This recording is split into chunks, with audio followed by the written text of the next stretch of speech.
So he had a target, and he went after his target. It just happened to be at the school. Hmm. Whereas this one in the mall in Columbia, Maryland, it I don't know if we know yet. we don't know motive. They released identities. The two people killed both worked at a skating um, type shop, like for Right. skateboarders, Right. and they were just the two employees there. It's unknown if he knew them or whatever. He was 19. They were 22 and 25. And, but he was found. He had used a shotgun and he had lots of more ammunition apparently. But it sounds like he shot himself because Yeah, it that's seemed what like he everybody's was dead saying. before police got to him. So at the same time, unclear why he stopped or whatever. But another tragedy that at this point makes no sense at all. Semi-random. Evil happens. I mean, Yeah. I hate to just say that, but evil Oh, yeah. happens. Well, I mean, you had Quebec, the nursing home fire Thursday morning. 30 some senior citizens believed dead.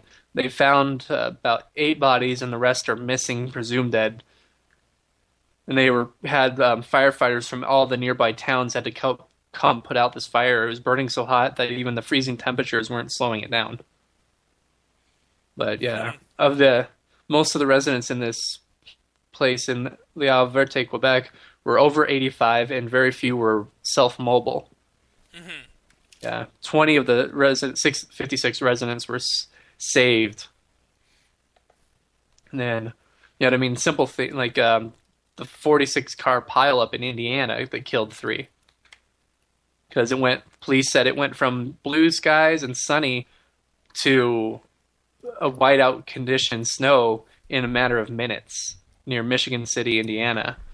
I-94 was closed, eastbound was closed for over a day while they cleaned everything up. Yeah.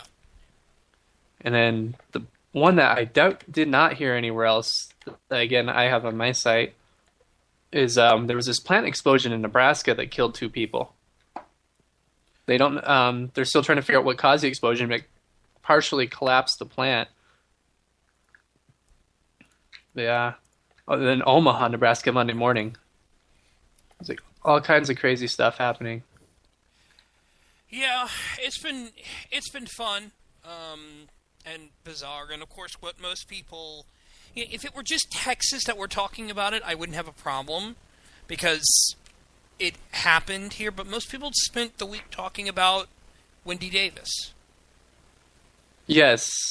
and last night we had and you can find this out on the. I will plug my own show if that's okay, Jonathan. Go for it. Okay, we had a debate between Sean Vinkman and Scott Braddock over the importance of the revelations about Wendy Davis's biography, which is, you know, you can either say she misstated facts, she lied, whatever. The reason why I think it is a big deal is the simple reason that, well, if she is willing to lie about this, and a friend says, "Oh yeah, we all know it's a lie, but you know that's her, and we just kind of go from there." If she's willing to lie about this, what positions that she has is she willing to lie about? Yeah, and if her friends talk about it that way, oh yeah, she lies. We just deal with it. Right. So what positions of her is she willing to, is she not telling the truth about? That's my issue. The fact that okay, she was 19, not 21. Okay, I get it. I understand why some people are mad. I understand why some people don't care.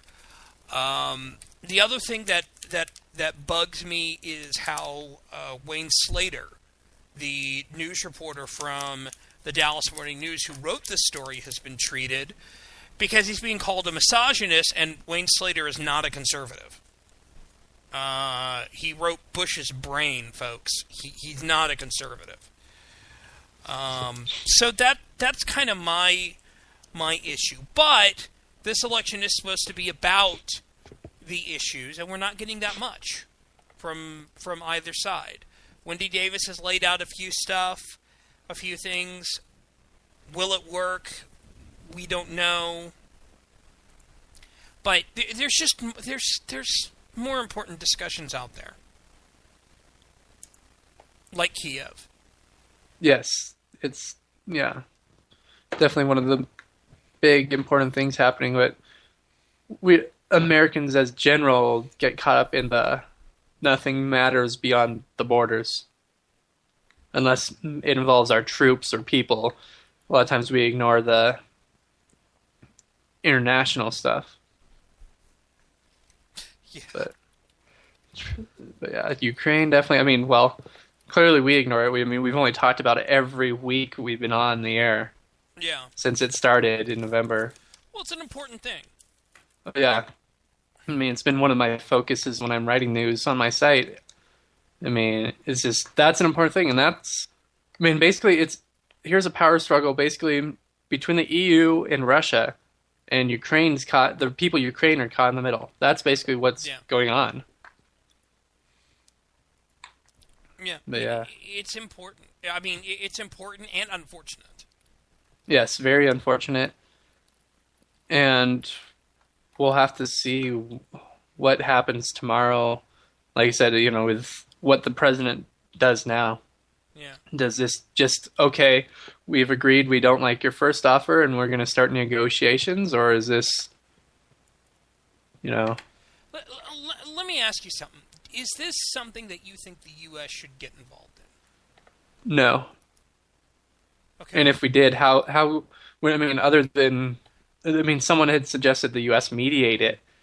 It's like, that's not exactly our place. Yeah. If the Ukrainian people and the Ukrainian government both ask the U.S. to do it, good. Okay, they want us to. At the same time, then it would scare me who would the Obama administration send. John Kerry. Yeah, maybe. That's scary enough. But, it's, it's not our place. It's our place to be concerned, yes. Yes, and the government should be concerned too. That's something that's going to impact the world, whatever ends up happening there. Mm-hmm. If the Ukrainian people are right with their fears that their government is putting them under Russian sway, how much talk has there been about the resurging Soviet Union with everything Putin's done? Yeah. Well, Putin's suddenly controlling Ukraine, and all the more so. And that's not something that is good for U.S. interests.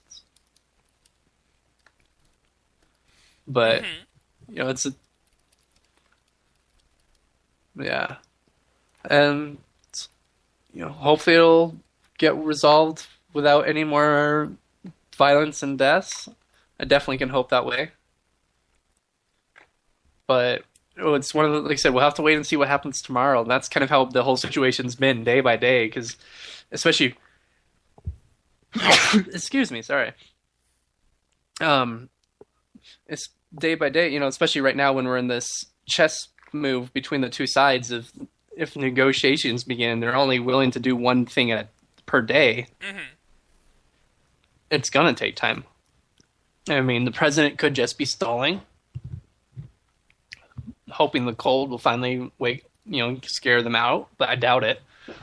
It showed the Ukrainian people's resolve when police started shooting and killing them, and that caused tens of thousands more to come running to the cities. Right.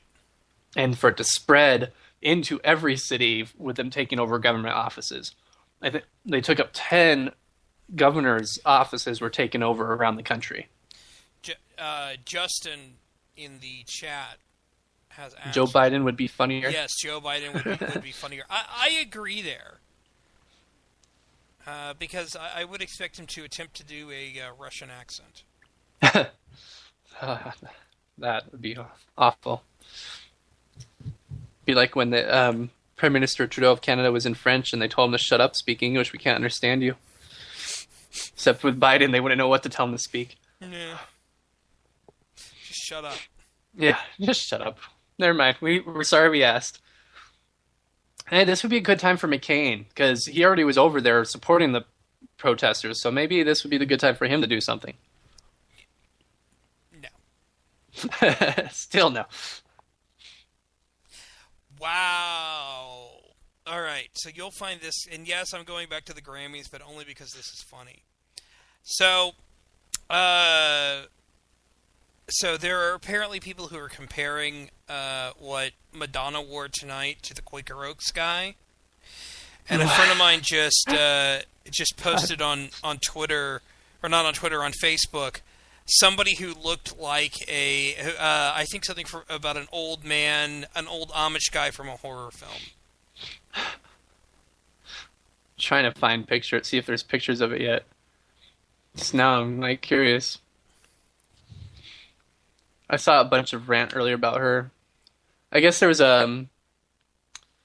Liz just posted something on Facebook. Her automatedness did about Yoko Ono dancing to Daft Punk. I don't need to see that. Yeah. But yeah, I saw a lot of I people don't that need were to like, see Yoko wait, Ono. Madonna is still alive? Yes. Oh, wow.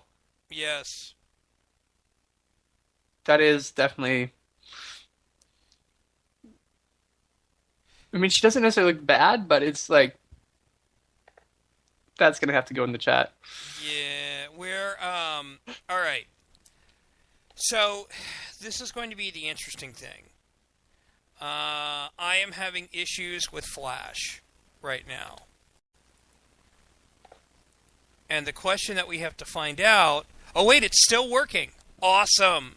The chat has nothing has crashed. That's amazing. Phew.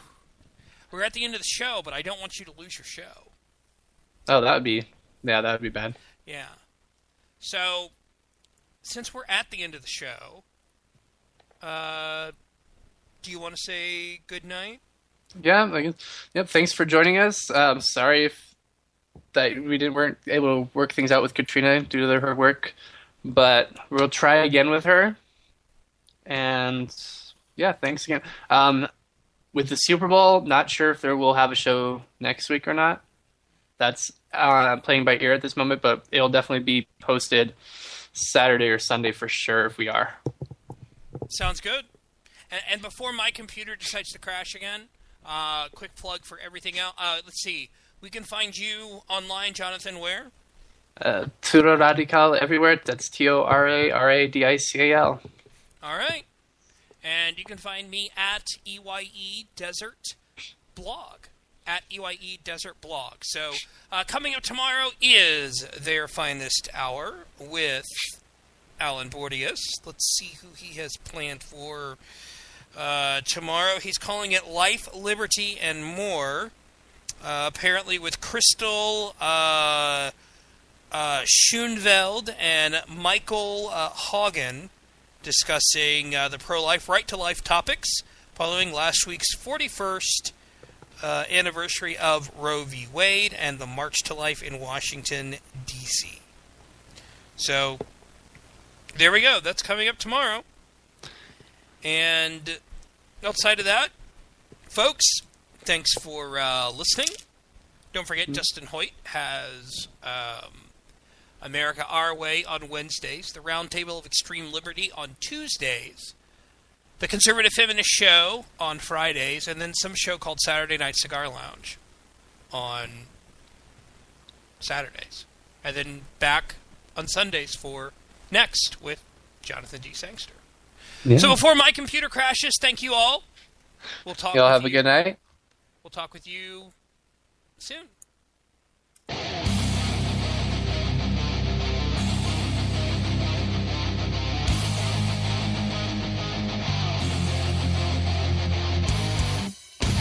Hi, this is Jonah Goldberg from National Review, and you're listening to Vigilant Liberty Radio.